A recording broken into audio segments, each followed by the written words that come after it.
একটি তিক্ত সত্য শুনতে চাইবে? একটি কঠিন বাস্তবতা বলবো তোমাকে।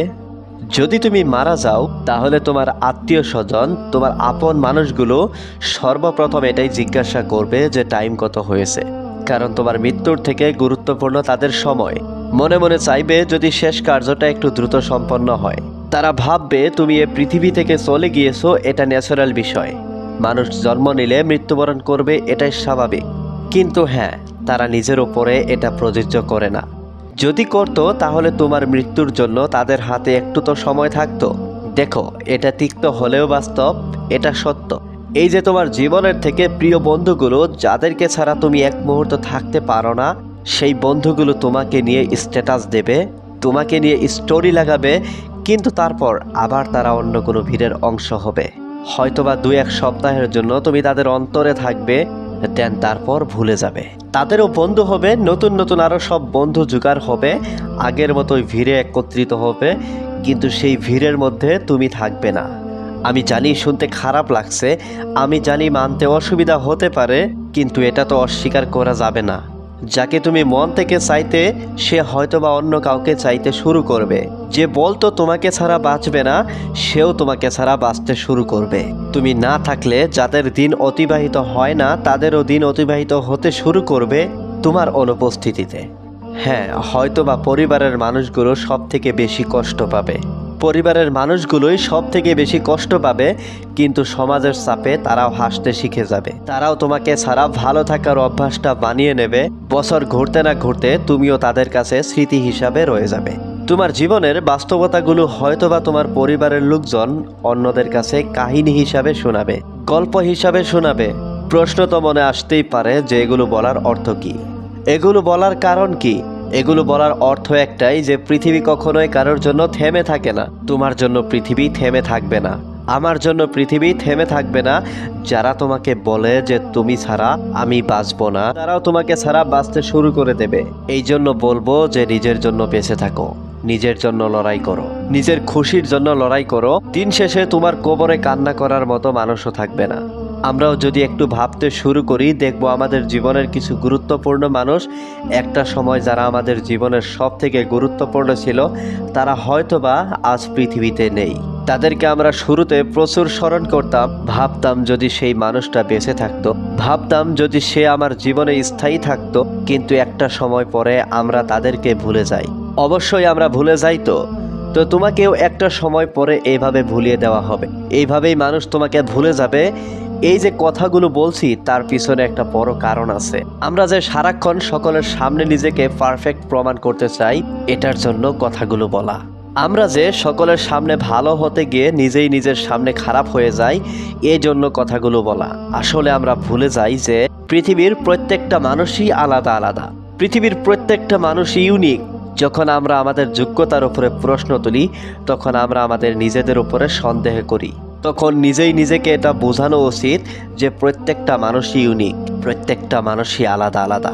দেখো, এমনটা নয় যে তোমার মধ্যে কিছু নেই, আছে, অবশ্যই আছে। তুমি যখন নিজের উপরে সন্দেহ করো, আমরা যখন নিজের উপরে সন্দেহ করি, তখন আমরা কেন জানি না ইনডাইরেক্টলি ওপরওয়ালার উপরে প্রশ্ন তুলি যে তোমার সৃষ্টিতে কোনো ত্রুটি আছে। কিন্তু ওপরওয়ালার সৃষ্টিতে কি কোনো ত্রুটি আছে? আদৌ কি আছে? তাহলে কেন আমরা নিজেদের উপরে সন্দেহ করব? দেখো, আমাদের জীবনে যে কটা উদ্দেশ্য আছে, তার মধ্যে গুরুত্বপূর্ণ একটি হচ্ছে নিজেকে খুশি রাখা, নিজেকে ভালো রাখা। আর এটার জন্য যেগুলো করা প্রয়োজন সেগুলো করা উচিত, সেগুলো করতে হবে। নিজেই নিজেকে ভালো রাখতে হবে, নিজেই নিজেকে ভালো রাখার দায়িত্বটা পালন করতে হবে। দিন শেষে যখন তুমি অন্যদের সামনে ভালো হতে গিয়ে নিজেই নিজের কাছে খারাপ হয়ে যাও, তখন এটা মনে রাখা প্রয়োজন যে তুমি যখন এই পৃথিবী থেকে চলে যাবে, তখন মানুষ এটাই প্রশ্ন করবে যে সময় কত হয়েছে, টাইম কত হয়েছে।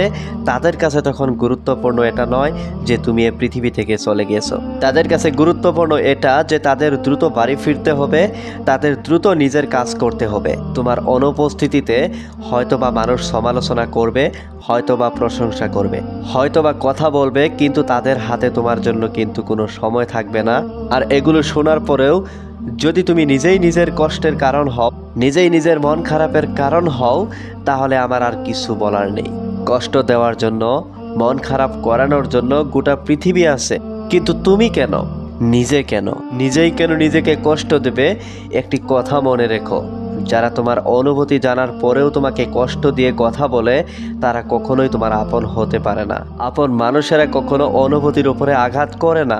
আপন মানুষেরা কখনো সুযোগের সদ্ব্যবহার করে না।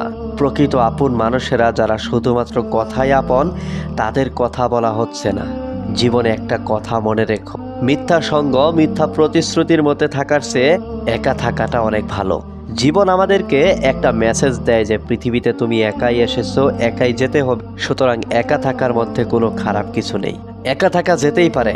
একাকিত্বের মধ্যেও একটা অন্যরকম অনুভব, একটা অন্যরকম অনুভূতি, একটা অন্যরকম শান্তি আছে। জানো এই যুগটা কেমন? এই যুগটা কেমন জানলে তুমি অবাক হবে। এখানে মানুষ কসম কেটে মিথ্যা কথা বলে আর মদ্যপান করে সত্যি কথা বলে। বিষয়টা কতটা ভৌতিক বুঝতে পারছো? মানুষ মদ্যপান করে সত্যি কথা বলে আর কসম কেটে মিথ্যা কথা বলে। দেখো, আমি এটা মনে করি যে খারাপ সঙ্গের মধ্যে থাকার চেয়ে একা থাকাটা অনেক ভালো। 10টা খারাপ সঙ্গী থাকার চেয়ে একটা ভালো সঙ্গী থাকা অনেক ভালো। আমাদের পারিপার্শ্বিক পরিবেশ আমাদের জীবনের উপরে অনেক বেশি প্রভাব ফেলে। আমরা কোথায় আছি, কাদের সাথে আছি, এটার উপরে অনেক কিছু নির্ভর করে। এজন্য বলবো যে বন্ধু আছে ঠিক আছে, আত্মীয় স্বজন আছে ঠিক আছে, কাছের মানুষ কিছু আছে ঠিক আছে, কিন্তু সব থেকে বেশি আপনকে এটাও মনে রাখাটা গুরুত্বপূর্ণ। নিজের সব থেকে বেশি কাছের কে, নিজের সব থেকে বেশি প্রিয়কে, এটাও মনে রাখাটা গুরুত্বপূর্ণ। আসলে আমাদের উপস্থিতি অনুপস্থিতিতে কাদের যায় আসে আর কাদের আসে না, এটাও মনে রাখাটা গুরুত্বপূর্ণ। দিন শেষে আমাদের সব থেকে বড় সঙ্গী কে, এটাও মনে রাখাটা গুরুত্বপূর্ণ।